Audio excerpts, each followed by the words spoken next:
सर्दियों के मौसम में एक बूढ़ी औरत अपने घर के कोने में ठंड से तड़प रही थी। जवानी में उसके पति का देहांत हो गया था। घर में एक छोटा बेटा था। उस बेटे के उज्जवल भविष्य के लिए उस माँ ने घर घर जाकर काम किया।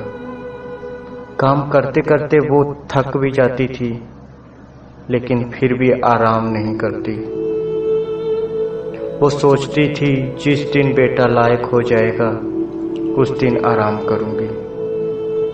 देखते देखते समय बीतता गया। माँ बूढ़ी हो गई और बेटे को अच्छी नौकरी मिल गई।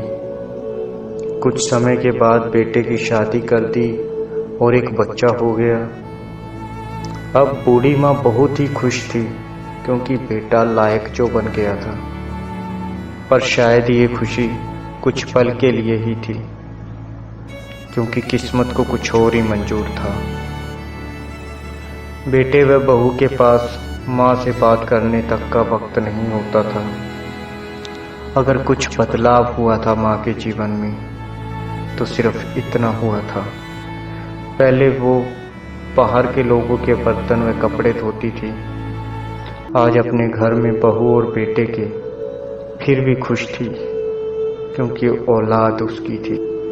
सर्दियों के मौसम में एक टूटी चारपाई पर बिल्कुल बाहर वाले कमरे में एक फटे से कंबल में सिमट कर माँ लेटी थी और सोच रही थी, आज बेटे को कहूँगी तेरी माँ को बहुत ठंड लगती है, एक नया कंबल ला दे। शाम को बेटा घर वापस आया तो माँ ने बोला, बेटा मैं बहुत बूढ़ी हो गई हूँ, शरीर में जान नहीं है, ठंड सहन नहीं होती मुझसे, नया कंबल ला दे। तो बेटा गुस्से में बोला, इस महीने घर के राशन में और बेटे के एडमिशन में बहुत खर्चा हो गया है। कुछ पैसे हैं पर तुम्हारी बहू के लिए शॉल लेके आनी है। वो बाहर जाती है, तुम तो घर पर ही रहती हो, सहन कर सकती हो। ये सर्दी निकाल लो, अगले साल ला दूंगा।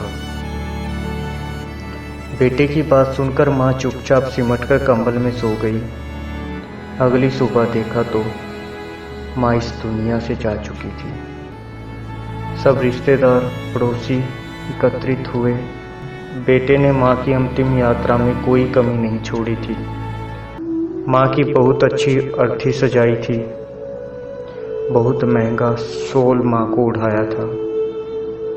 सारी दुनिया अंतिम देखकर कह रही थी, हमको भी हर जन्म में भगवान ऐसा ही बेटा दे।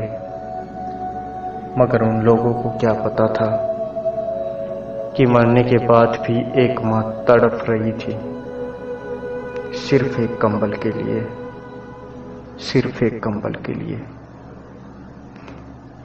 सैड लव शायरी टीम का उद्देश्य इंसानों के अंदर मर चुकी इंसानियत को जिंदा करना है।